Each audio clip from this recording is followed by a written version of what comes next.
Let's get this going then. Welcome back to another Exopod. This time, obviously, in place of the Magic Leap stream that was supposed to go on. We got plenty to talk to instead. Plenty to talk about instead, though. English is hard. The first of which being, obviously, the lack of said stream. So, what do you guys think they've been doing outside of that? Because obviously, with the Twitter post they've been putting out is they're busy, laser focused on getting Magic Leap in the hands of creators, pressing pause on the Magic Leap Live. We'll be back soon with more tips and tricks for developers. So, are they up to something? You think they're just lazy, or the fact that the press has been so wonky on it that they just decided not to do it this month? Or is their reasoning actually that they're busy? Okay, here's I my think they're theory. testing. I think the hardware has been done for a long time. They're doing software now, and there's bugs, and they want to iron that stuff out. And so there's like probably a lot of internal chaos of like which bugs do we fix, which bugs do we ship with, because so they've been like shifting the date back and forth. And I think they also feel like they blew the last stream because there was like a lot of pushback. Like we even had Noah when we were chatting. He was like, "Does this seem worse than the stuff that we saw before?" So I think like a lot of people had that sentiment as well. So they were like, "Oh crap! What do we do for the next one? Like, how do we make amends?" And so what they decided to do is they decided to just do the No Man's Sky and just peace for a bit. Yeah, just hop out for a bit. Speaking of that, they've done well in their new updates. But outside of that, I think, personally, I think that they are getting ready to ship, like Noah's saying. But I don't think it's going to be as soon as some people were speculating, but I do think that they're getting things scheduled. Like you said, they're probably doing last minute bug fixes and stuff, but I think the actual hardware setup to get shipped out, I think that's probably in motion. Yeah, I think that would have to like be in production and like being made already, because otherwise they wouldn't be able to get it out within. Exactly. Like you have at least a 30-day lead time if you go crazy. You say a 30-day leap time? Oh my god. All right, cool. Any other thoughts what they might be up to? Well, I think they're like finally testing, just a lot of testing as well. A lot of testing. All right, yeah, I can see that. I think like the next thing that we're gonna see is not necessarily a live stream, just a hardware ship. I think it's just gonna be a lot of articles, and like, they did say they invited the press over. He said on Twitter, the CEO Roni Avitz, he said he invited the press to Florida, and that was somewhere on Twitter. I can find it maybe if you want to, but I won't be putting it in now. Maybe like a video if we upload one on this podcast somewhere. I'll put it in the Medium article for sure with you. But cool. Yeah, I'll do that. But it's in there. He said it on his Twitter feed. And all right. I think well, yeah. So maybe they are gearing up for that. Yeah. So testing and then gearing up for that release, and that I think honestly it's probably a lot of preemptive article writing, because how it works is that when you make this kind of stuff, you usually they'll probably make them sign a contract for a feedback return, which is when an article will go out and basically before it actually heads out and gets published, it has to go back to the person that they interviewed. So they're probably just double checking, making sure they're not giving away anything super early and making sure that they're all going to publish on time. If something like that is happening, that's a good thing. So hopefully that's what he meant by that. Whenever we'll find that tweet later exactly and probably talk about that more. So I guess we're kind of with testing, updates, and bugs, and then the hardware release, hopefully. So moving on to something that's really cool, the picture that we found here is the FOV update. We basically have some actual numbers on that, 30 degrees vertical, 40 degrees horizontal, and 50 diagonal. So, of course, with that as well, you're seeing a lot of pictures of comparison between the Vive, the Rift, the Magic Leap, and then the HoloLens. We actually have a nice little picture on the dock here, which we'll probably be tweeting out in it, if it hasn't been retweeted already, that shows the comparison. Do you guys think, because personally for me, with all that I've seen from optics, I think that that's plenty to get an actual quality product out, because it's not supposed to be total immersion, right? It's supposed to be like mixed reality. It's not supposed to be like completely virtual like the Vive or something like that. So I think honestly comparing it between the Vive and the Rift as a virtual experience isn't really applicable for content. Here's what I have to say on that. I think a lot of people who are like tweeting this, or at least a lot of the naysayers, are people who actually haven't really tried VR in the first place. And it really is hard to describe what it's like, because like you look at this HTC Vive box, and you think like, oh, that must be like such a small field of view. Like this is just covering a little rectangle on my screen. But this is actually pretty much like your full view inside the Vive. Yeah. Like it doesn't feel claustrophobic or anything. So I think like when you look at the Magic Leap 1, it's kind of like a similar situation. Like you can kind of see how the Vive would expand. Like once you've tried VR, you can see how that would expand to fill field of view. I can also kind of see how that small field of view would actually make a lot of sense inside of an AR context where you have the full field of view, even bigger than the Vive, covered through the real world, and then just like that little area in there is where the action really happens. And if you know like a little bit about how the eye works, the resolution that we have at the very center of the eye, it has like a very small field of view. It's pretty much the size of the Magic Leap 1. The only reason that you don't feel that is because the brain just like plays tricks on us. It fills it in, yeah. It's basically the brain super samples it for you. Yeah, so like I'm thinking if you actually look at something and then look away and then you look back at it, it's not gonna feel like it disappeared. It's gonna feel like it was still there, and then the brain is gonna fill it in. Yeah, because I mean, as like 60%. yeah, as someone that uses the Vive, I mean, honestly, it's like you said, you honestly don't notice half of it easily. Like it feels, yeah, sure, it's really immersive, but you do not feel the whole like effect of the FOV. So there's really, it's really not too much of a detriment. Like you were saying, people that haven't tried VR are probably the people that are like, this looks so small in comparison. It's like you don't see anything outside of probably that little box, because you usually just turn your head for an experience or something like that. So I feel like your native interactions with how you view this stuff is exactly why it's okay that it is what it is. Yep. What they're talking about in that article too is that the Magic Leap document is trying to brand it as a viewing frustum, Yeah. which is, you know, important for AR because depending on where you're standing, if you're standing far away from, say, a wall, you can have a much larger like appearance of a screen on the wall versus if you're standing right next to the wall. Oh yeah, totally. And if you're standing right next to the wall, the thing that you probably care about is the details, which you will get. Right. It's also not the same as field of view. It's a bit different than the term field of view. Yeah. Well, that, like we were saying, like I don't think the focus is exactly that, right? No, Well- but I mean, this was pretty much in line with like similar stuff to what I was expecting. I'm still actually interested in seeing how they handle the edges here. Like, is it going to be like the HoloLens where it's like more of a hard clip, or something a bit better, like maybe a little slight blur at the edges, so it's like coming in and out of focus. Yeah, I like FOV and motion blur with that kind of stuff. So especially if the object is moving out of your FOV for the actual AR content, I think a nice little fade would probably be good. I'm sure they've thought about something like that, because if it just hard clips, then that totally breaks any kind of immersion that you do have within that. Yep. It's worth noting that the peripheral vision is also cut off based on how the headset's made. Yeah, that's true. And I've also got this one more quote if you want to read it real quick from somewhere in a server I'm in about the viewing frustum. Sure, go ahead, throw it out. Alright, so it appears Magic Leap will also attempt to coin the term I don't think viewing they coined it. frustum, This has right? been a thing since Carmack did like Doom.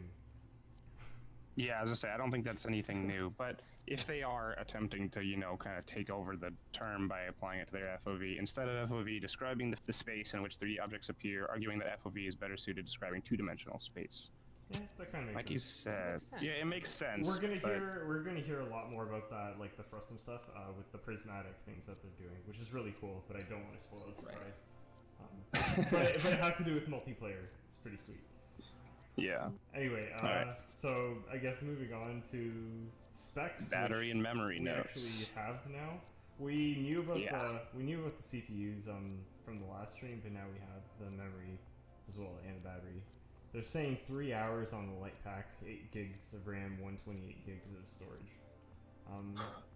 So it's like phone level, I guess. Yeah. Good phone level. Yeah, it's a phone level with all of your apps running at once, battery level.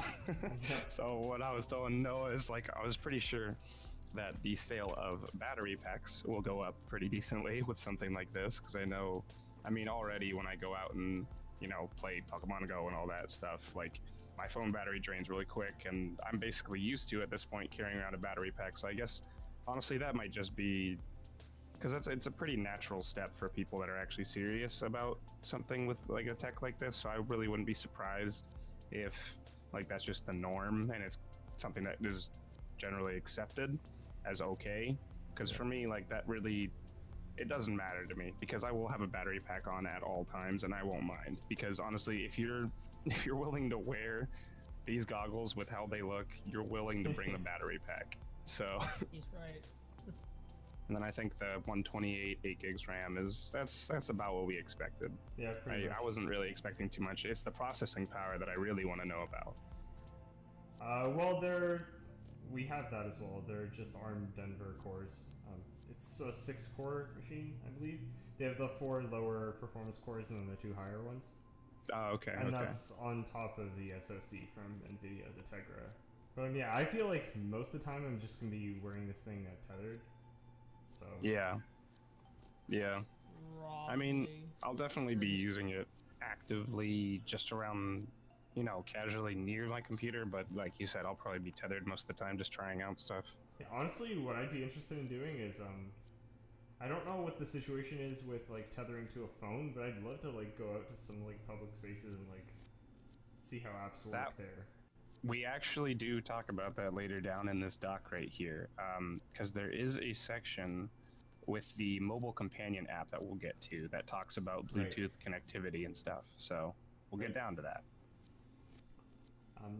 So yeah, I guess I can't really say much more about the specs because the specs go into, like, they really depend on what the software is doing and how that's all been designed. But as far as I can tell, like, probably all the Lumen stuff, the Lumen SDK and the Lumen runtime, it's like top 3 SDKs that I've ever worked with. Like, just so much thought went into it. So we're moving down to the runtime SDK then? Yep. So I guess the new thing is they recently released a test version of the runtime SDK, which is different than the regular SDK because the regular SDK is very VR-y in that you run immersive apps, which means you open the app and that's the only app that's running. It takes control of everything, which is like a lot of the time what you want. But the Lumen runtime is a bit different. It's a scene, and it's intended to work such that a lot of different apps work at the same time, and they play with each other, and they're all just attached to one single scene through the scene graph that pretty much everybody is used to. Things like 3JS, Unity, they're all using that stuff. It also uses like Entity Component, if you want to plug that in. So yeah, that's basically the Lumen runtime. It's just like another way of looking at the API. And this kind of plays into what we were doing with Exokit with the reality tabs. It's a very similar concept. You're running multiple apps at the same time, and then there's like this API that goes between them. Other than that, it pretty much can use the same technologies as the regular SDK. So you get like meshing, same graphics, and all that. It's just a different way of looking at the world and building it. Yeah. So kind of keying back on what you were saying earlier with the software stuff, you can see towards the bottom here in the second to last point that they do state a lot of the known issues, which has to do with general and node, as well as a lot of stuff with particles, physics, planecast, raycast, eye tracking, audio, and video. So basically, I think that, like you said, they're definitely on a software crunch right now. Yeah. But outside of that, there wasn't really too much new with Lumen from what I could see. With the OS maybe, but I think that mainly revolves around the whole create thing down below, which is kind of what you were mentioning, where it's their editor, their engine that they're running all of this on as well. So I think that's kind of built on top of this, is it not? It would seem like that. I haven't seen anything from create other than like I've heard the word and I've heard people talk about it. But I think like it might be an engine. I think Create is just like an app that runs on top of Lumen runtime that lets you like construct things. Yeah. Could be. I don't think it's an engine. We have enough of an engine with the Lumen SDK and the Lumen runtime. Yeah, but I mean, I just hope it's that though. like a graphics engine. Well, Like- do you want to have 3 engines? I think there's and it could be any number of engines, and as long as there is a new one, it could be any. Couldn't it support any engine? It can, but like I don't think it would be wise for Magic Leap to be focused on creating all these different engines when they're all doing the same thing. Like I can kind of Yeah. understand the split between the SDK and the runtime. Huh. One is much more lightweight, and one is much more plugging into existing things such as Unity and Unreal. Yeah. I think Create just is going to be an app that runs on top of all of this. Kind of like more of a casual editor. Yeah. Okay. Like a getting started thing, which just like shows you, oh, this is possible on the device. All right. All right. Yeah, that makes sense. Okay, so we are actually trucking through this stuff really quickly.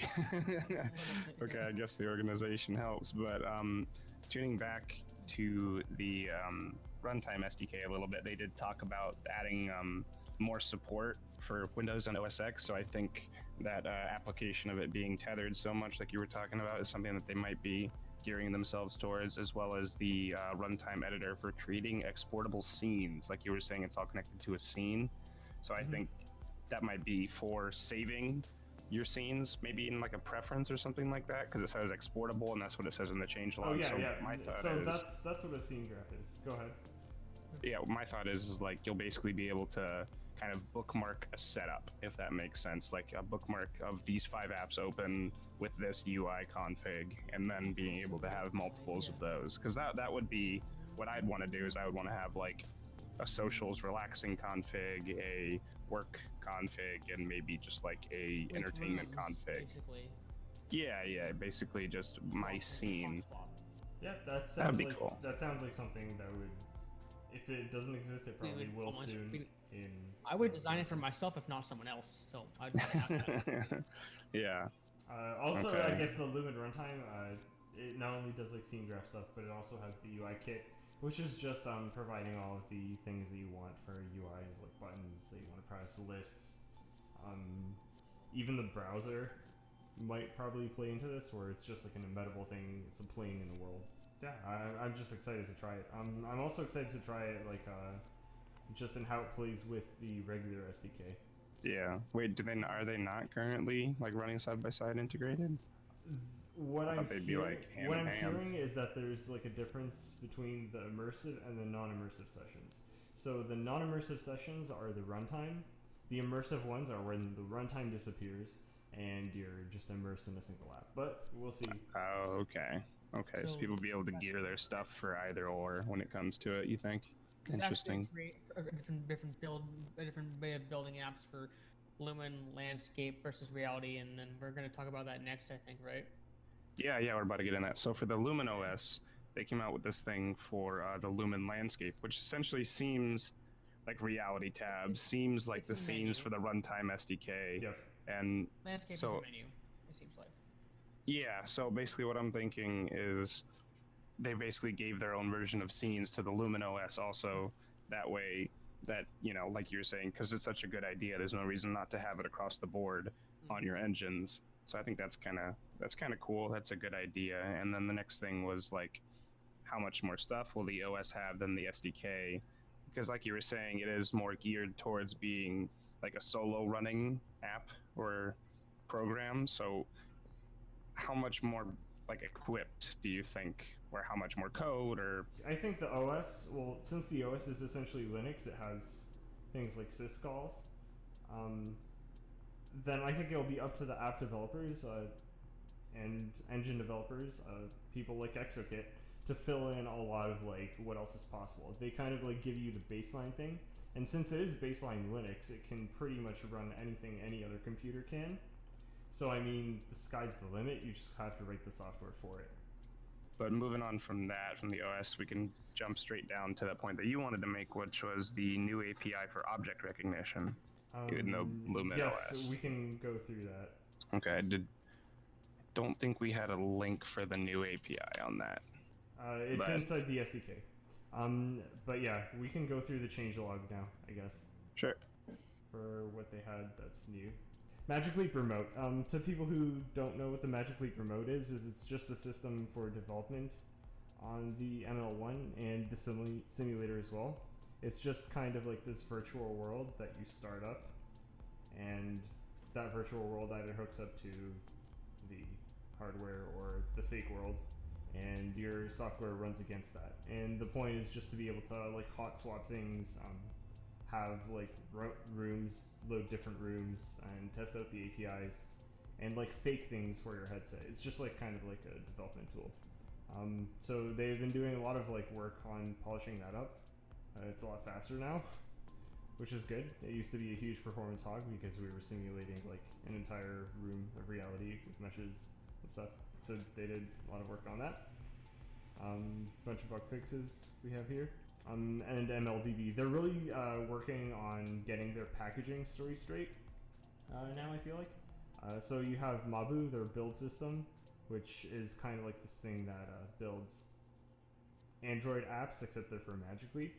You have the MLDB debugger.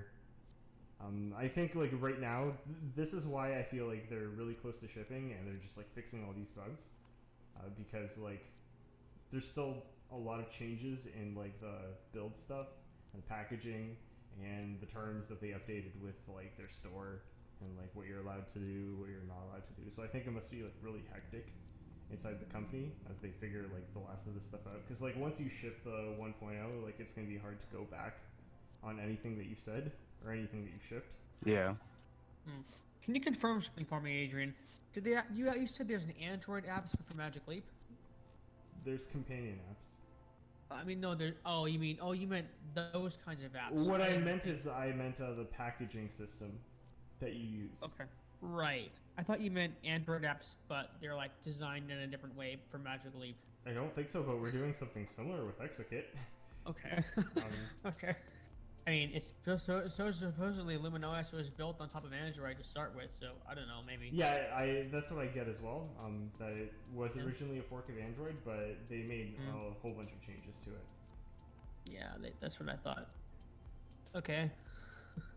Cool. So it sounds like they're really, like, honestly, based on what you said, I'm kind of with you there where they're gearing up, especially on software. It's probably just like last minute bug polishes and things like that. I don't think they have anything huge left except for maybe the stuff with the runtime that we were talking about earlier. Yep. But I think outside of that, they have the system. Yeah, I can show you guys the runtime as well. It's just basically this editor where you're dragging and dropping different UI elements into the scene. It's just like very much a scene graph thing that everybody else is used to. Like if you imagine a Unity that was entirely designed and built for Magic Leap, then that's what you have here. Oh, okay. Yeah, it's basically that. And I'm gonna have to describe it for people, or we just did actually, people that are gonna be listening. But yeah. Yep, it just basically looks like Unity, text 2D. There you go. It has a scene that's like entirely based on Magic Leap, though. Like there's the XR cat in the background in a painting, which is like a meme. Cool. So we got SDK and Lumen OS. Look like they're basically shaped up strong. Did you think that there's anything else big that they might be missing that they need? I'm not sure about need, but what did strike my interest is that they do have a new object recognition API, which is, I'm assuming, just doing ML to recognize objects in the world. Let's take a look at that. Nice. Object. So you think that'll be like object learning? do you think that'll be like object saving as well as just recognition, or is it going to be general like product? I think this one is just recognizing objects and giving you geometries. Okay, so kind of like a visual Alexa, where it just kind of recognizes things and statements and then generates data based on that. Yep, and then if you want to like save, by the way, when I say like object recognition, I mean like actual physical objects in the world. Yeah, I assume like when it sees a lamp, it's gonna say like, "Hey, that's a lamp." Yeah, like, so you get like the like coordinates for it, and then you can spatialize that. And then if you want to like decorate the lamp or like change the color with like an overlay in AR, that's kind of what this is for. If you wanted to save this data, I mean, you totally could. There's nothing stopping. That'd be cool. There's nothing stopping. Like bookmarking objects and things like that. Like when it sees this part of your house, then open this up or something like that. You know, what'd be really interesting is like if you wear the ML1 all day, then like you'll never lose your keys, because like it'll recognize keys, and then you can just look back like what the history of keys was. Oh man, that's cool. Look up the exact coordinates and it leads you to it. Using it as a memory. That's gonna exist. Nice. I figure that's going to be an app that exists. That's gonna be a good one. If it isn't, that's a good quick dollar right there, honestly. That is. Being that able is to a good bookmark idea. objects as you pass them. Yep. Just like double tapping on something and then it'll save it and then lead you back to it later with like a little quest Remember arrow or where something. this was. That's a great idea. I'm gonna make that one day. Make me a All right. mint. So let's move on here. A little bit related to that is the Helio browser that we got moved up here just because Right. I agree with this, kind of leads into it. So I got a lot of questions from people, like since Exokit is in some sense a web browser and Helio is a browser, and they're both kind of trying to run on Magic Leap, like what is the difference? And my answer to that is like they're not really related at all.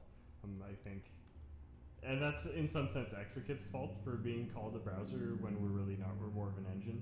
But the Helio browser is like, imagine an actual 2D browser, except imagine that being drawn as a plane in the world. That's Helio. The Sorry, one go thing ahead. that they do actually add here is the ability to embed models into it, but it's very basic. It's like essentially where you have DOM elements, except the DOM elements also are models, and so you can position them inside the 2D plane, even add some Z depth to it.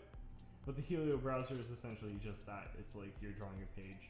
It literally is. So a it's just a browser. 2D, so it's literally just 2D support Yeah. brought into. Okay, Right. so that's a It's being feature. broadcasted over That's I don't know if that's its own program. That's more of It's a a feature feature. in my end. Yeah. Well, the one thing I guess they did add is the models. So this isn't just going to be like you're looking at a page. You are looking at a page with potentially like other 3D content there that could be animated. It could be interactive too.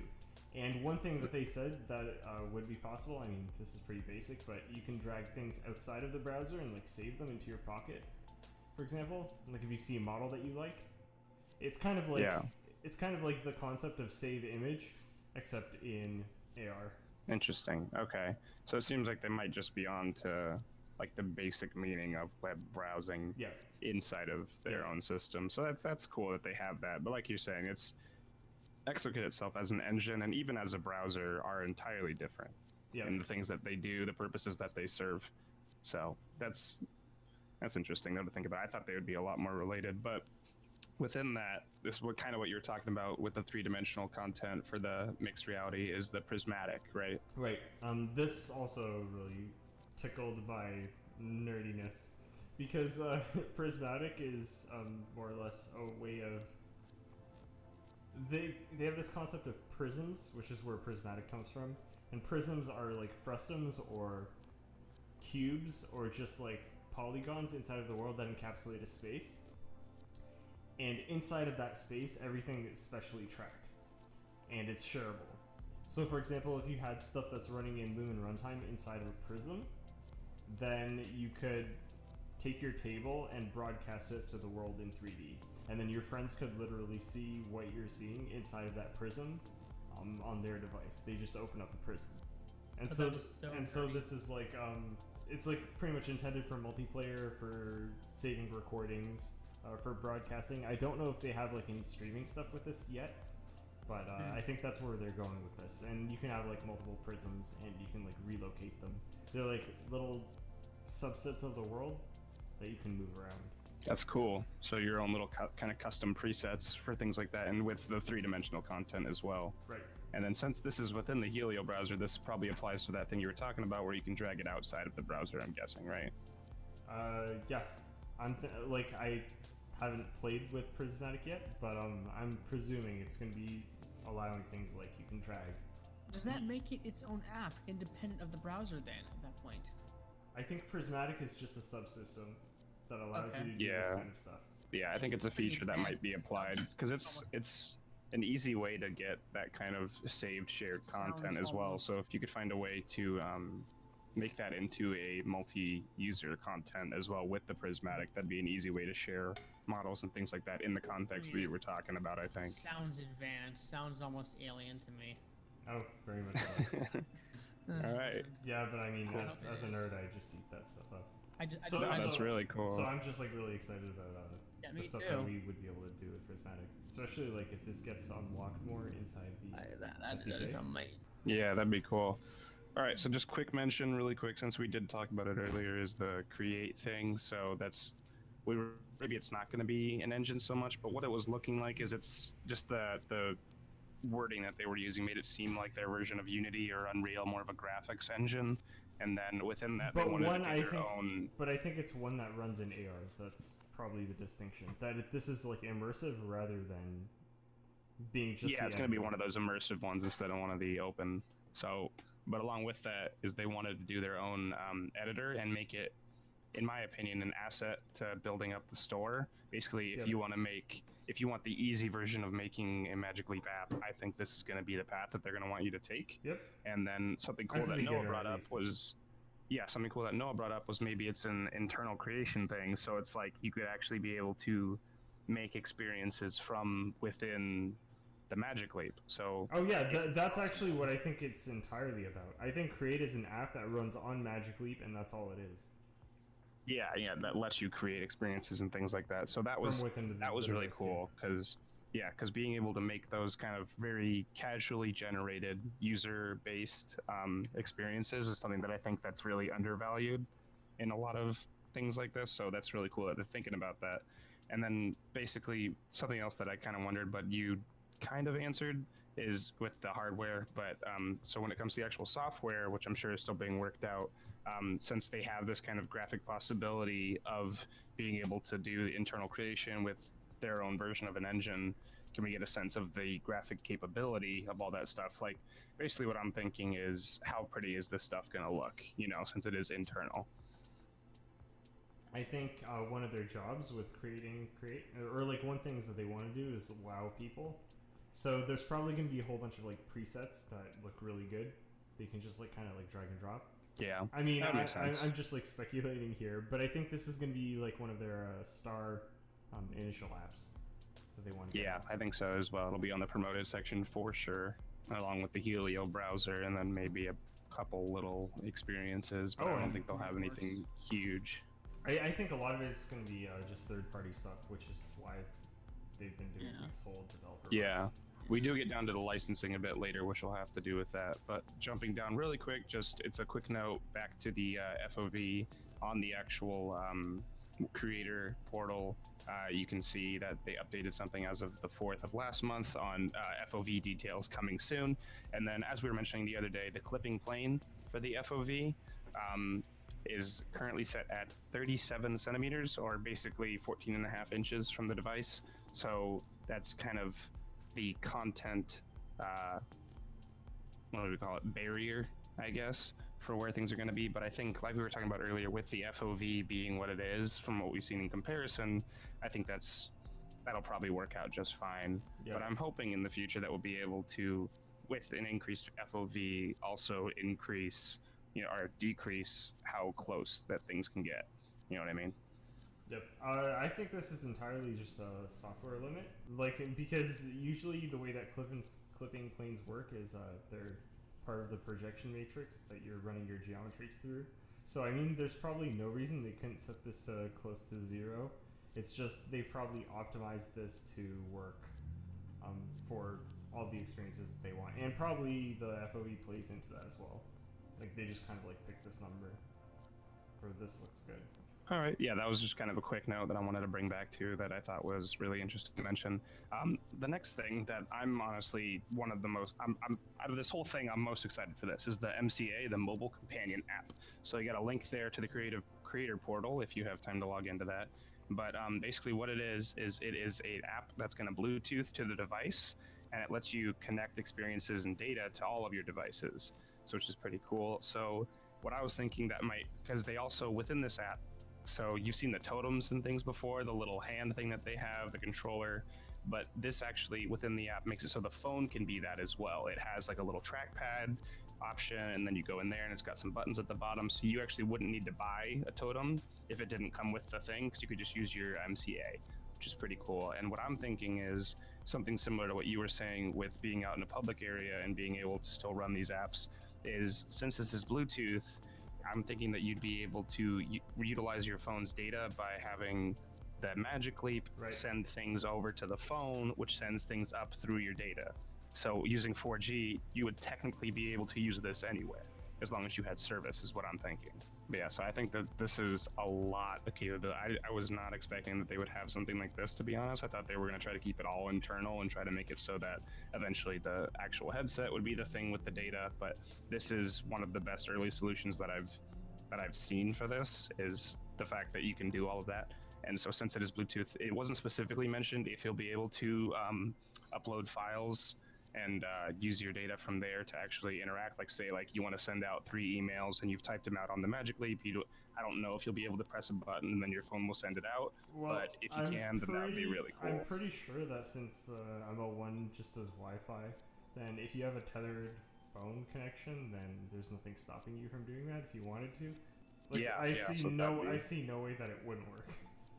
Yeah, that's my thing. Is like, it's not specifically mentioned, but I'm heavily implying, or I'm hoping that they are heavily implying that that's how things can work, because that would really change the whole situation of being Wi-Fi locked, is what I've been calling it. Because if you're just stuck that you can only ever use this when you have Wi-Fi, that limits the situational use cases so much. Well, so I was really hoping that they've changed that. This is definitely going to eat your data plan up, though. Oh, I have unlimited, dude. I'm ready for it.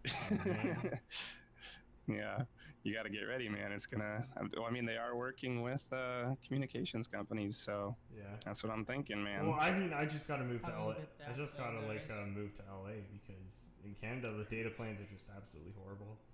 Yeah, and then Noah did just link really quick. It's a tweet from Qualcomm Ventures, which is basically they're investing into 5G. So that's just a quick note, realizing that the connections and data plans will only be getting better in the future. So that's a good notion and they as are well. an investor in Magic Leap as well. They are an investor in Magic Leap, which I thought was important. Oh, interesting. So yeah, so they're probably definitely been looking ahead at the actual like data plans and things like that, and Yeah, well, probably since- pushing partnerships and things like that. Like, since you got a Magic Leap, Sprint's cheaper, like, I don't know, something like that.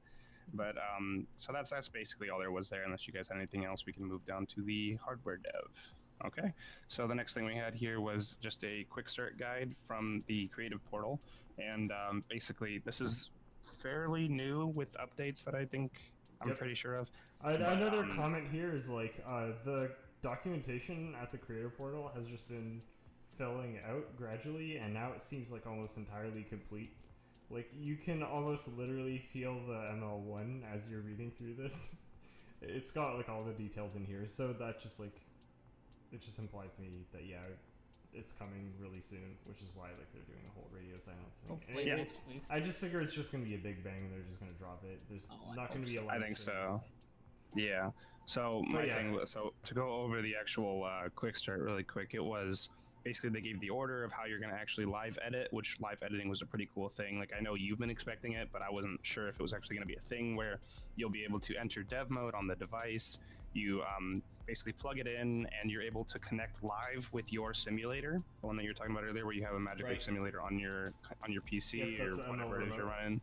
Yeah, so you'll be able to actually just go in and test things without having to fully export or anything like that, which saves a lot of time with development. And I think that's a really, really cool step that they've taken in order to make sure that content is easier to be created. And then I think the biggest thing for me is the fact that you can do that live really means that they're looking towards developers as more than just like an income. You know what I mean? Like, it just, to me, that shouts that they actually want like a range of content, and they're making it easier to develop. Oh yeah, totally. We also have here I guess the specs that they want for the development machines. Some of the recommended stuff is pretty high. You have a 1070 GTX, but yeah, I mean, pretty much most people should be able to run this. If you're doing any sort of VR, then you're not a stranger to this. Yeah, if you're not over a 10 series and you're running VR, then your computer is struggling. Yeah. So, not too surprising there. 8th gen i7, nothing new there. 8 gigs RAM, so nothing too crazy. The Wi-Fi, they have requirements on that too, as well as adapters and memory and processing and all that good stuff. So nothing really out of the ordinary. Got the debugger in there. Yeah. And they also talked about the creator certificates. Did we have a section on some of the creator agreement changes that they put in? Because there's a lot of interesting stuff in there. So the creator, I didn't really get too many of the changes, but I read through both of the agreements and then got a bunch of quotes below, which is actually the next section. But first thing I wanted to touch on was the licensing section, which kind of deals with the third parties. And if you'll click that link and look on it, they have a list of all of the third parties that are allowed, quote unquote. That are allowed, or is this? So basically, what that it are is included? these are the people that have licensed third-party code. So basically, the ones that will be, in my opinion, the ones always on the promoted list on the store and things like that for people that are making content. But outside of that as well, it's also a lot of integrated APIs like React and Redo and Smooth Scroll and all those. So I think that it's kind of cool. I think the only thing that this says is the things that they're using in their product. Oh, okay. To me, it was saying that it shows like projects that are signed on that they have more of a leeway into the code with, but I don't think so. Well, probably in some sense, but these are all like npm modules I'm seeing here. Who? Oh, okay. Sorry, I just saw like a lot of familiar faces here. You have React DOM, you have Redux. That's really cool. But this is just all the things that they've used in Magic Leap, and they're usually MIT or BSD licensed, like they're open source. So part of a lot of these licenses is that you have to give attribution, that you say that you're using it. And so I think their legal team just kind of threw this list together as here's just like the whole attribution list, so we don't have to manually do this everywhere else. Ah, okay. I got you. They just reference back. But what this is this is an excellent insight into like the stuff that they are actually using in their core tech, which I didn't know. Like some of this is just like straight up JavaScript stuff. In fact, most of it. You have like isomorphic fetch, 7-zip. Like I've worked with some of the people that have developed this stuff. It's really cool.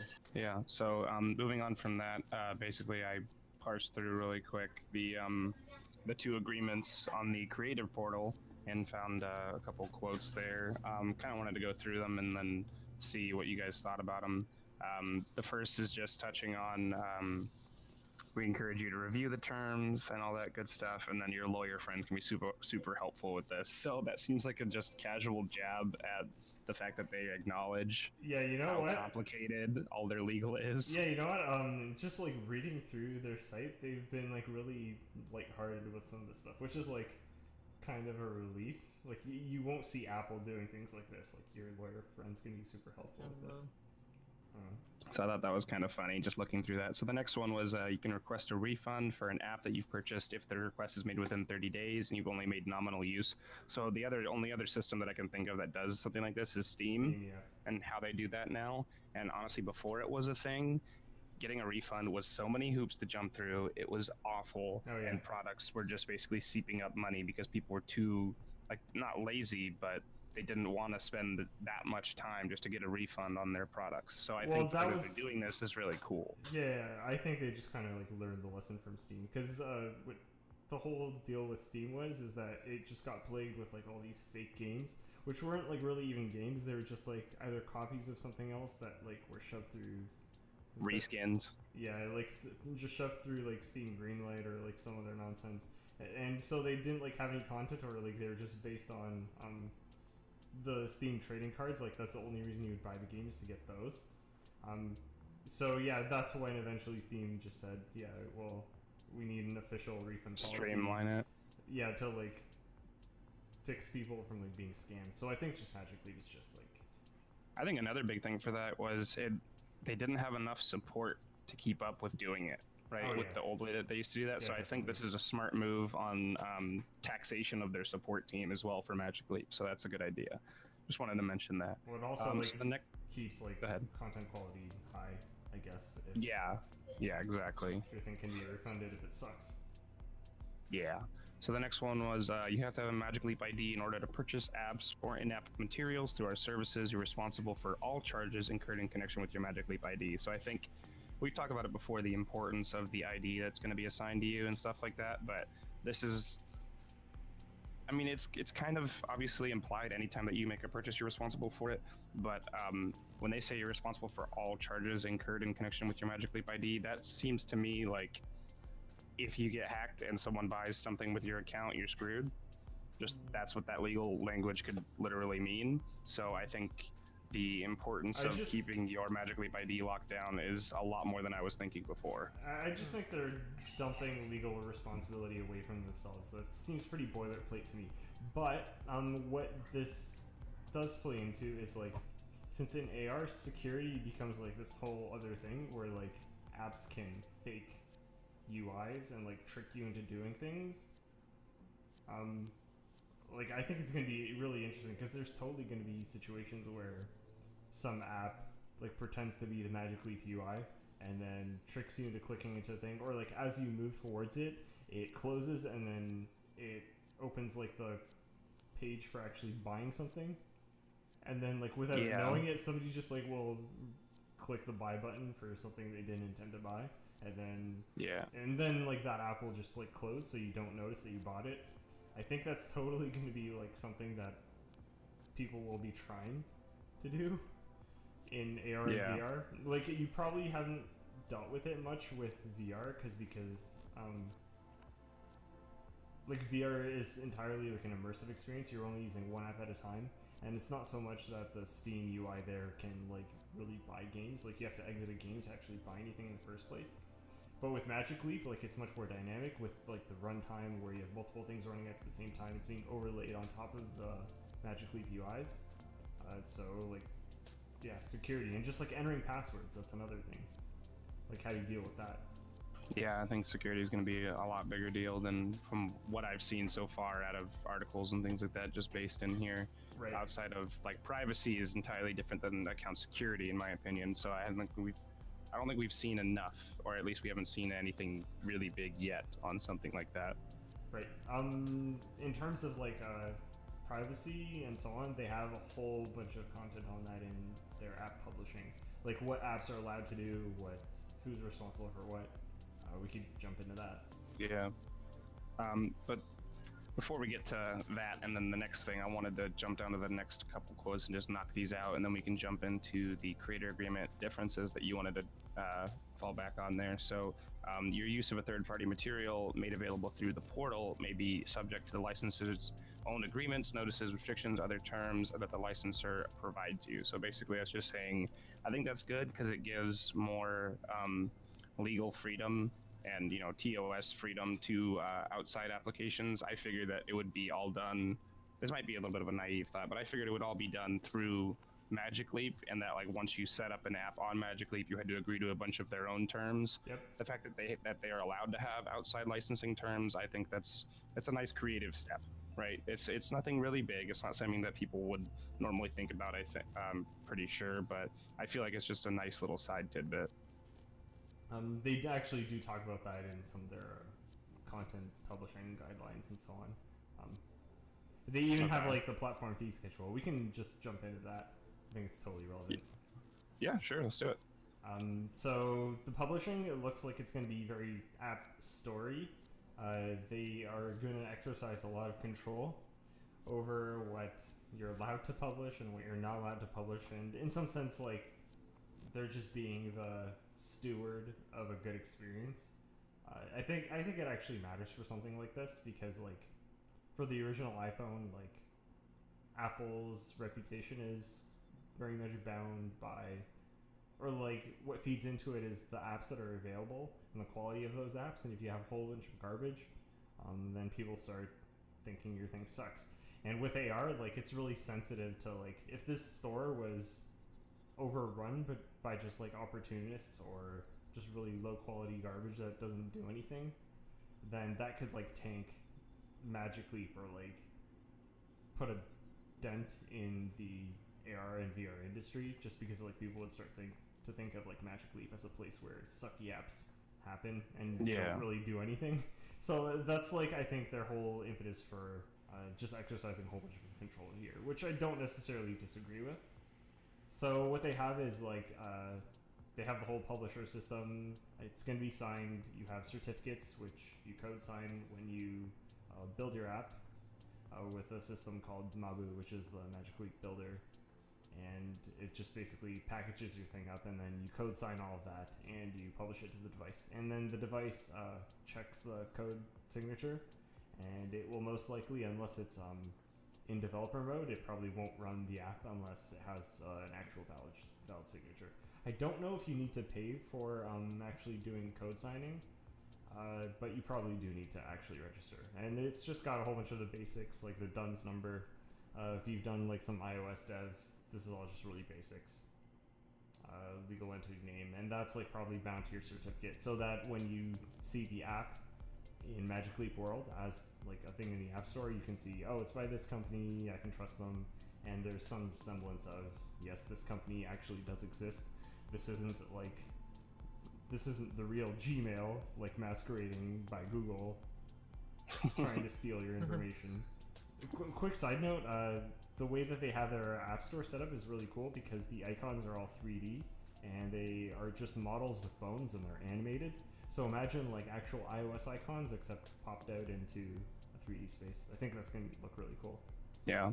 So tuning it back just for a second, with the publishing that you were talking about, the last quote that I actually have there from the other agreements is that applications that are developed by you may only be distributed through the Magic Leap world or via other distribution methods developed by Magic Leap for our platform and generally offered to our creator community for such distribution. So I think that has to do with the publishing lockdown that they kind of have there. But it kind of strikes me as a little weird that applications that are developed by you as a creator can only be distributed through Magic Leap World. Like, does that mean anything to you that that's actually going to be a lockdown, or does that mean that like... means if you develop something, let's say it's a game in Unity, you can't ship to both Steam and Magic Leap. That would just like basically be grounds for termination from the Magic Leap store. Yeah, I don't know if I like that. I definitely don't like that, but It's total control. but it is a very much a total control thing. All right. Well, that's all I had for those agreements, so we can keep going through to the other changes that you had there, because you had publishing, and then I think there was a couple they actually others. have a whole bunch more stuff here on like their entire guidelines for app quality, like what they consider an app that's spam. For example, apps must not be repackaged submissions of apps that already exist on Magic Leap World, just like the regular iOS stuff. Like very similar terms there. Naming, app content rating. They have, what did they have? They had this like super mature tier as well. Mature plus. And they also had something about. So they have everyone's some mature content. Mature content, very mature. Oh, they had you cannot dip below 60 frame rates per second, which was mentioned. Yeah, that's another one. We'll get to that. Dioramas are required for all items sold in the Magic Leap World store. These graphical elements must represent the application while the user is viewing multiple items, and must also depict the app when users are viewing the application in the store. So I guess dioramas are like 3D representations of the app as it's running. Yeah. Just like as you're browsing, which is really cool. Interesting. All right. So that's cool. It seems like they definitely, through these regulations, they're kind of just making it so that, like you said, it's more quality assurance in a preparatory way for their own sense, where the store is going to have such of a quality of product just because you have to meet all of these bars, right? Right. So that's It's cool. worth seeing that they had a pricing tier that goes up to $1,000 for an app. Yeah, $9.99, 99 cents, and $1,000. A lot of places in between as well. There was a whole bunch of things about recurring prices you could make as well, and sequential prices you could make for monthly tiers and things like that. Who wants to publish the I Am Rich app? Huh? The what? Oh. Just buy it. I Am Rich app. Buy it. App where you Yeah, and it proves that you're rich. I'll do the app.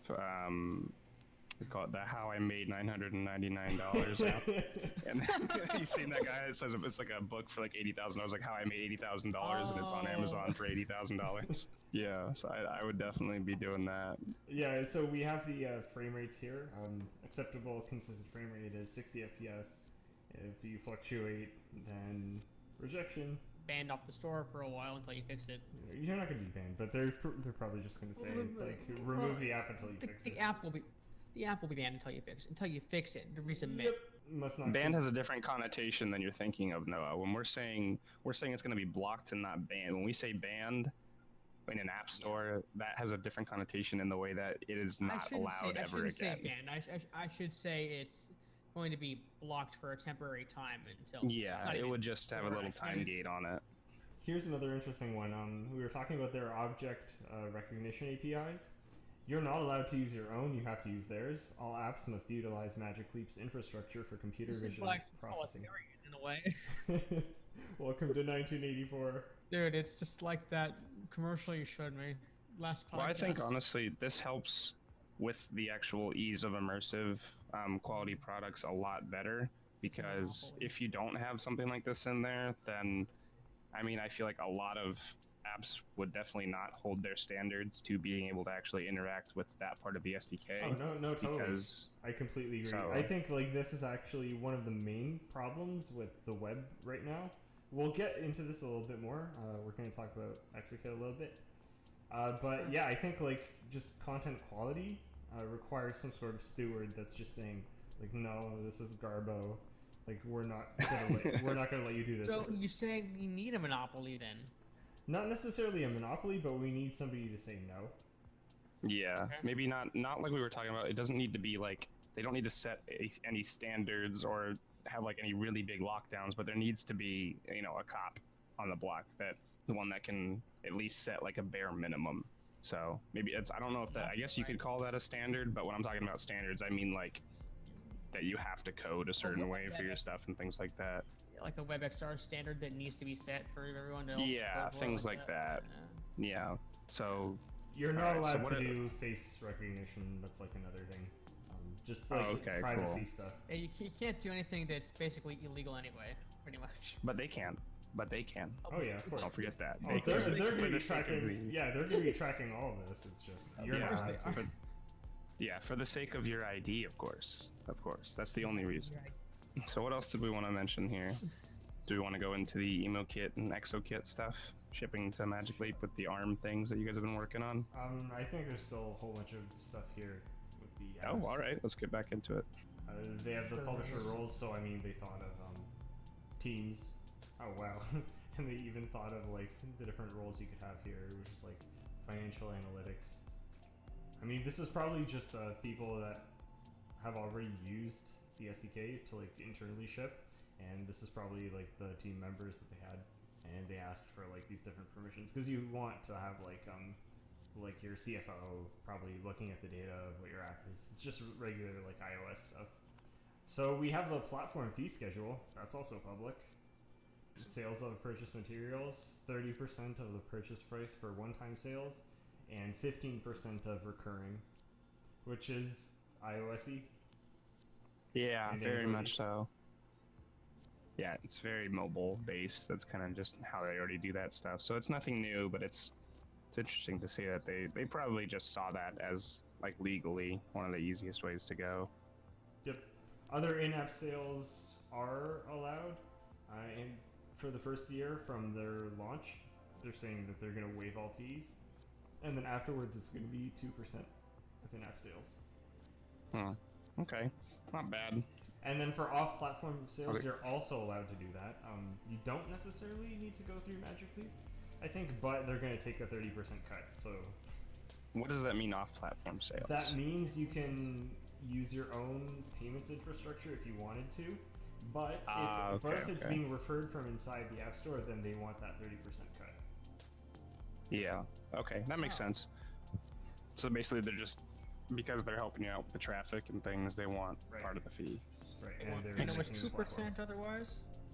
It's 2% for in-app purchases. Right. Gotcha. Okay. And then outside of it, it was different. So, because outside, if you're doing your own payment structures from like your own website and generating natural traffic outside of Magic Leap, then they can't really touch you. This thing sounds like a moneymaker, though, to be honest. Well, now now we're starting to understand why there's so many billions invested. I mean, not just for the people that are being sold for, but the people it's being sold to. Also, the people I that just think it's gonna be money all around for these guys, Noah. Not just Pretty those sure they've covered every nook and cranny. The people that are buying it too might be able to make a lot of money just off of it, like make their money back for like, easily. I think. Doing what though? Like just selling their apps Oh yeah. Yeah, well, app developers, this is kind of half the reason they're doing the creator portal is because they're emphasizing this as a You flow don't of even need to content know a and lot income. about coding. You don't even need to know a lot about programming, though. Well, what too. I'm thinking is you'll actually be able to sell, because we were talking about create earlier. Yep. I feel like you'll be able to sell your experiences and things that you make in there, and that itself is going to make so much money for them, as well as, you know, different creators, artists, developers. So that's cool that they have a casual system, and then they have the hard SDK if you want to make any actual products. Oh yeah. That's what I like. I think this is like we're straight up creating the future of work here with all this Oh, yeah. stuff. Like I think this is going to be like the future of art, future of music. Oh, yeah. Like once you have all the apps that enable all of this, then And the hardware. yeah, in the hardware, then like you can make it like your full-time job to be doing this stuff. And we were talking about that earlier in like other podcasts where like maybe the office won't necessarily need to be a thing when all of this stuff is in place. Okay. I can't remember what I was going. I lost my train of thought. What we saw here is what the actual diorama is. They define it pretty clearly here. You know how like in iOS you have the App Store and you're supposed to have like a storefront description. Same with Steam. Diorama is that, except imagine it in 3D. They have a very nice picture of it. And then they have the Star Streamer there, like the Star Streamer. Yeah, I see that. Oh, the Star Streamer is the bus. The Magic School bus, yeah. Pretty much. Right on the roadie bus. Yeah.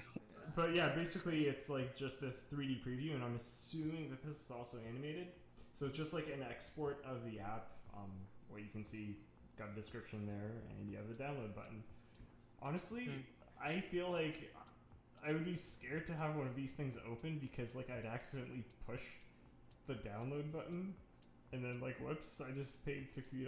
But I guess there's the. I'm sure there will be a two-factor for buy system. There won't just be tap to buy. That'd be a little too easy for the fake UI people. Right. Exactly. And I guess also you have the 30-day refund. So, I mean, if you actually make a mistake, then it's not the end of the world. They have systems in place. Yeah. It's interesting that for discovering new apps, you can actually kind of experience them. Right. It's different than previous platforms. Oh yeah, exactly. Like I mean, with Steam, well, on iOS you have screenshots. You mean with the 30-day thing? No, with a 3D diorama, because this Star Streamer is animated, and like you can actually like see what it would be like to use the app before you even download it. Okay, I was gonna say like the 30-day thing itself basically allows you to try stuff out. Because I know on Steam with their stuff, now that that's a thing, like I try out games all the time for my 2 hours and then I refund it, that kind of stuff. But imagine that on like a bit of steroids, because you don't even need to download it. Just like as you're browsing, you can see a 3D view of exactly what you're gonna be. In like That's a really window, like a cool. window or a portal. I think like there's gonna be a whole bunch of like other infrastructures that will go into like Magic Leap stuff. I think so too. I think like all of the existing subsystems are just going to be ported over there. Like you have popcorn effects. I don't know what that is, but that sounds really cool. Like some sort of particle system, physics engines, all sorts of that stuff. I feel like the integration is basically up to the person trying to get into it at this point. They don't really, Magic Leap doesn't so much have to integrate your stuff as you just have to make it so that you work to Magic Leap now that because the SDKs run so well. Yep. So I think that all of those different types of engines and effects can move over really easily. Got some metrics on the dioramas and stuff. 3D models. Yeah, I'm looking at those. 3D models. Those look really cool.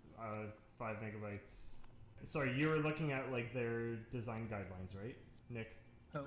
Yeah, it was. Yep.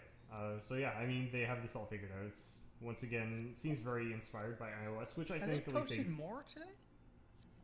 They're posting stuff every day. Oh, they have. I thought so. there was just the same stuff since a few days ago. I'm seeing changes, but yeah, they also like tell you what the limits are for like the assets. Too many triangles. The limit is 15,000.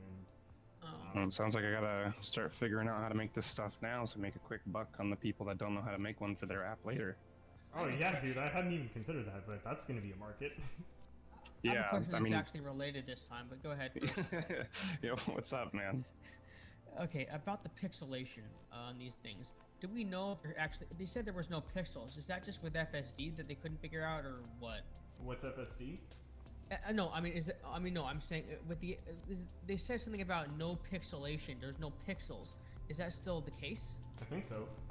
Just with their display that they're using, like you're probably not going to be able to see the pixels because instead of like having the screen door effect as you do with VR, you're just going to have a little bit of blurring. And also, like since the FOV is a lot smaller, it's actually much more dense than VR.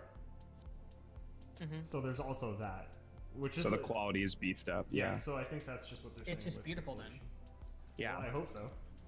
I would assume so. If it's not, then it's gonna be a little miffing, man. I'm gonna be a little. I actually ticked saw off. something today on an article that said it can go from range from cartoony to photorealism, and that was today. Yeah, it's up to the. That's the plan, man. Yeah, so that's just all on the whole graphic side of the development. Although I don't know if this person actually knew what they were talking about, if they just doing guesswork. Well, I mean, it can be assumed just based on the fact of how easy integration is and the engine support that they currently have, as well as all of the examples that they've been putting up on the creator portal. You can see that you're going to be able to make that range. It's definitely reassuring, though. Yeah. They have here in the TRCs the technical requirements checklist. Bunch of like how the apps are supposed to work. They tell you how you're supposed to do navigation. You need to basically have home back buttons. The trigger button is supposed to be representing a tap. The bumper button represents a double tap, and touchpad tap performs other operations in like landscape and immersive apps. So they have like their whole like UI standard. It's basically like the whole iOS thing where like you can't have the back button be like buy or something. Yeah. It's got standards for that. Same thing on the Steam VR. Apps must not show static content for more than 5 seconds when in non-interactive sequences. Must respond. Must go back to the home screen when you're suspending within 1 second, and suspension must be resumed within 1 second. So there's a lot to remember. Suspension resuming is like a really big deal actually, because a lot of apps when you run stuff do not start that quickly. Yeah, honestly with iOS it's completely garbage compared to this, or even Android. Yeah, it's a lot to remember too. Yeah, there's a lot of hoops that devs got to go through in order to make their stuff at least standard. Maybe there's like an automated way to do it, but I don't know. I mean, it's a lot to put into. Well, I think there will be really easy like code checklists that people will come out with and things like that to help support this kind of thing. It's okay. We'll get the rejections and then that's the automation. Yeah.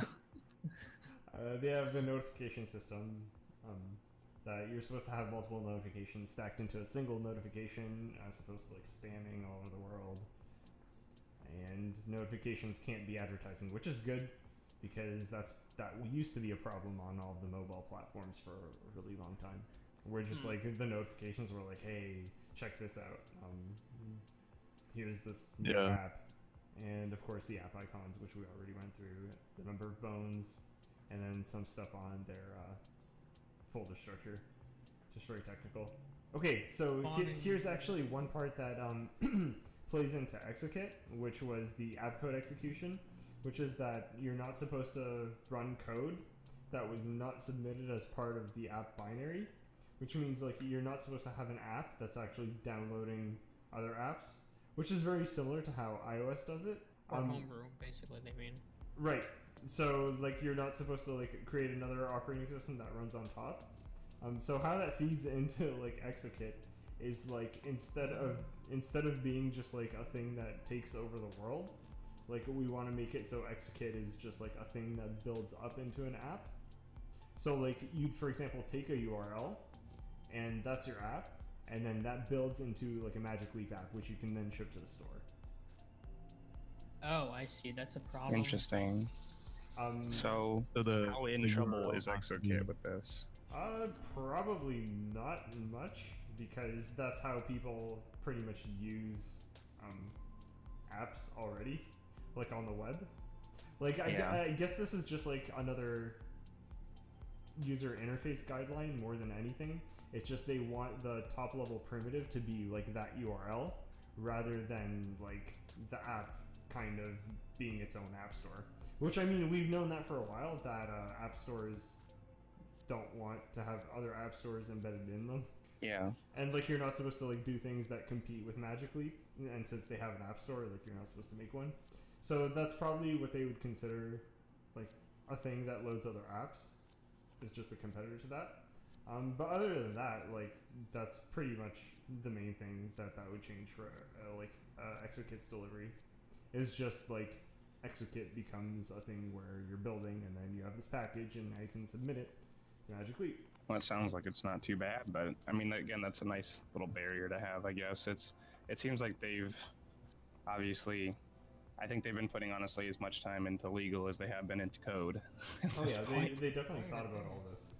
Yeah, some other stuff like code interpreters that you're not supposed to like do bytecode players or virtual machines.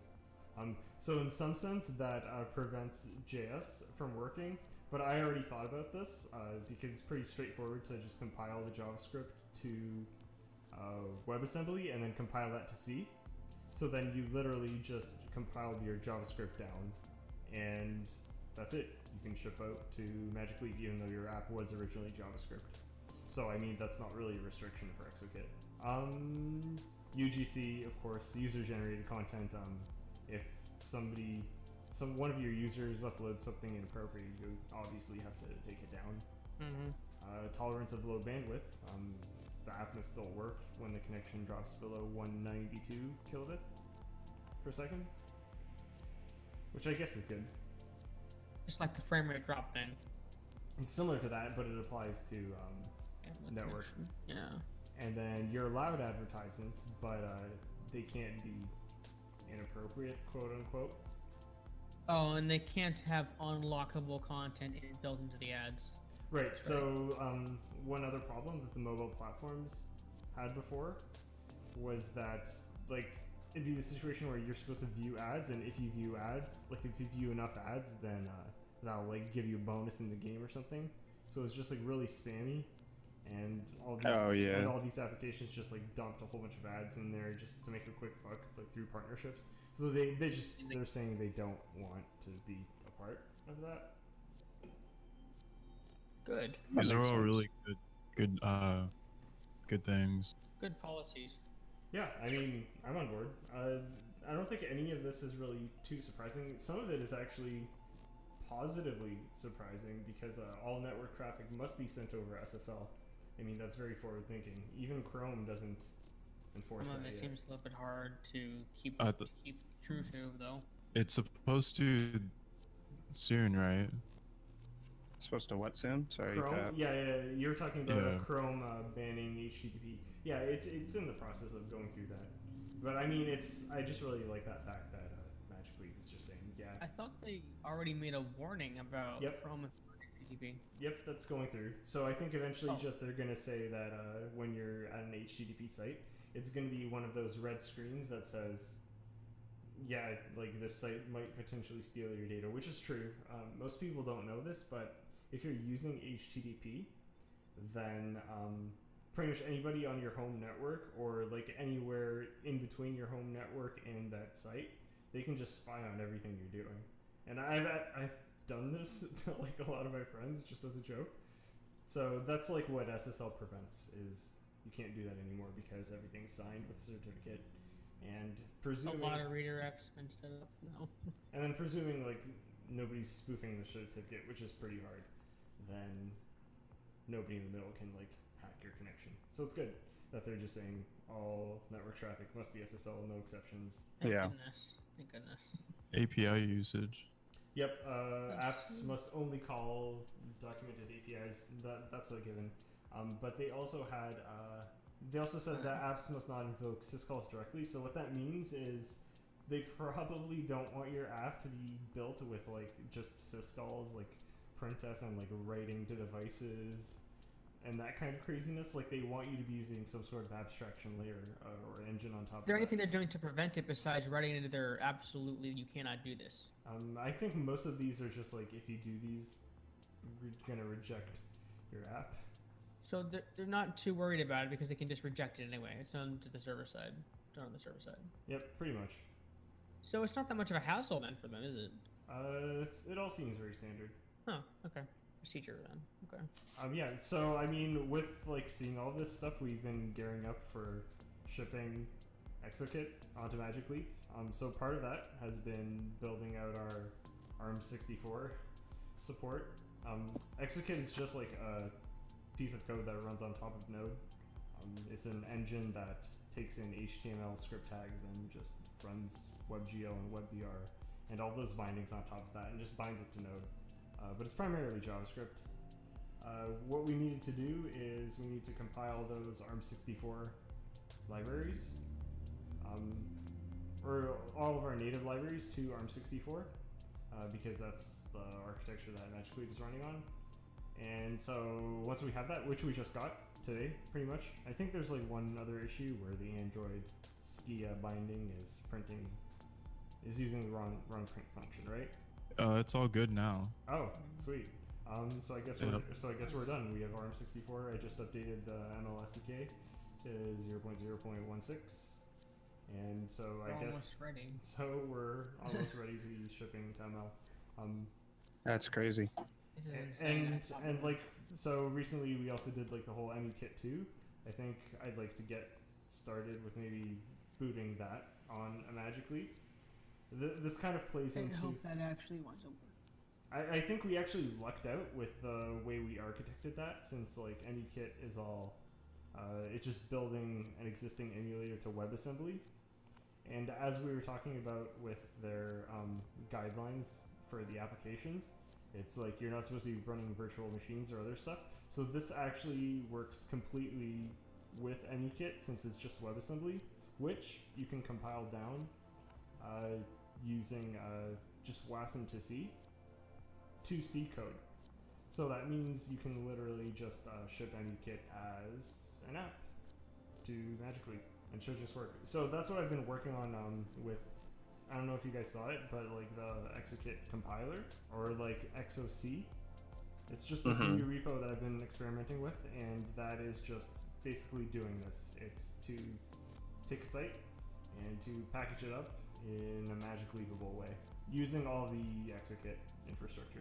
Take a site. So just automate automation software a little bit. Yeah, it's pretty much automating the process of making your thing compliant with Magic Leap Store. So if you want to like use WebTech, you want to just have an existing site that uses Three.js or A-Frame or what have you, you can just run that through XOC, and then it will give you a binary that's actually C. It's probably even going to be faster than your JavaScript initially was. That's actually genius. Because there's no overhead. And then so, yeah, out of that you should get a application package, which you can ship off straight to Magic Leap. And so that's different than the engine, correct? That's pretty much just compiling the engine into a package. So yeah, that's what we've been working on here. And I think the first test subject for all of this insanity is going to be EmuKit and getting that running on Magic Leap. So I mean, sweet. I'm really I want to try that later website that I'd like to upload to Magic Leap if I can. Just any website we can try with lots of websites and package them onto the device. The sky's the limit. We're just getting started. Yeah, we can. You don't even have to have credentials to the website, right? We just have to be able to upload it, right? I think you have to have credentials to the website there and get all the code and everything so you can package it. You won't need credentials for the website that you're downloading. You just run the Exokit compiler on that website. Oh, because because usually when you're opening a website, you don't need credentials in order to open a website. What you will need credentials for is to sign the app and submit it to Magic Leap, but that's it. Right, the certificate. And I linked you something in the document on the doc about credentials. Okay, can you describe The it? developer certificates? Yeah, there it is. The developer certificates, there it is. Oh, right. Okay. Click on that creator guides. Okay, so basically what this is the signing your packages, like you were saying, for the creator portal to run them on ML1, development submission. So this basically, Exokit C just automates this whole process as long as you have the certificate. What Exokit will do is it'll allow this process to work for any website. Especially a 3D website with WebGL, WebVR, WebXR, including the immersive... This speeds it up. This speeds it up, right? Well, it allows all the existing content of the web. And not only that, it allows things like the crazy things that we built, like the immersive PlayStation, the immersive Nintendo 64, and all the other consoles that we've been working on. PlayStation 2 is highly in demand. So that's pretty much the point of Exokit. Like in the context of ML, it's like... Yeah. Which is why we've kind of like broken up the engine and the browser separately. yeah, so you can just like use the engine even if you don't want to use the browser. Awesome. And you can just ship all this, and a lot of people have actually been asking for this as well for like Steam and the Oculus Store and so on. One of the first things I'm gonna do is like ship Twitter or some websites that I use all the time. Ship. All right, something- cool. something Well, like that. so we got ARM, we got EmoKit, Exokit C, we got the Exokit to ML port itself. Well, I guess we can call it a port. Really, it's called a ship at this point. Everything on the new creator docs, and then everything else above.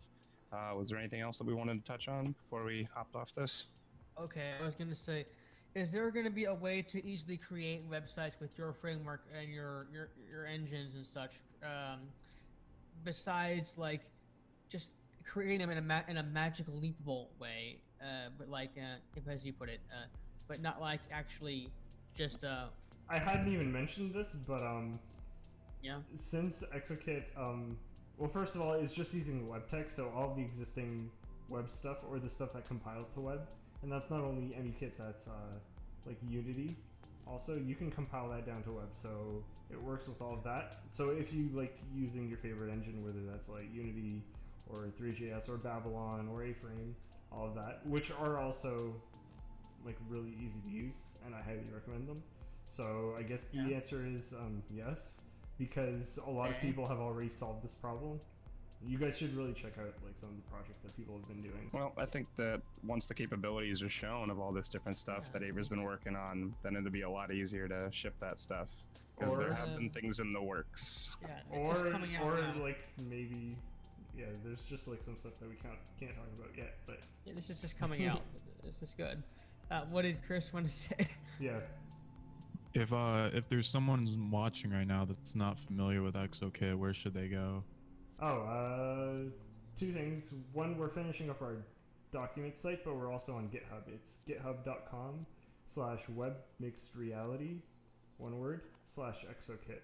Beat me to it. But if you just Google it, I'm sure you're gonna find it. We are also polishing up our document site with like tutorials, guides, and yeah, just like stuff for hackers, and soon Exokit compiler, so you can ship your web tech to Magic Leap. Exciting times. All right, sweet. So I think that about does it there, since now we've done our shameless self-promotion, as you're always supposed to do in a good podcast. We did put the links in the Twitch chat, and otherwise we are in Discord and Slack as well if you want to come hang out. But thank you for joining us again. Yep. Do we Exopod. want to actually introduce ourselves for the first time? I mean, I guess we could, just maybe put names to our voices. Okay, so I am Avier. I started Exokit, but now I'm just a janitor who fixes bugs. Oh my god, you do more than that, you nerd. You do more than that, man. Alright, and then I guess we'll just go down the list. So next, Chris, did you want to introduce yourself a little bit? C. Latour on Discord. I have officially joined as an intern for Exokit and just getting the ropes of things. I'm Noah, or Noah AS, or Noah Schiffman. I'm the community manager and owner of owner Exokit Discord, but not the owner of Exokit. That would be Adrian. Yeah, and then I'm Nick, or Fearin on Discord, and basically I help out by doing some media stuff, some videos, and then some marketing planning and things like that. So yeah, as we were saying, thanks for joining us on this Exopod, and we will catch you next time.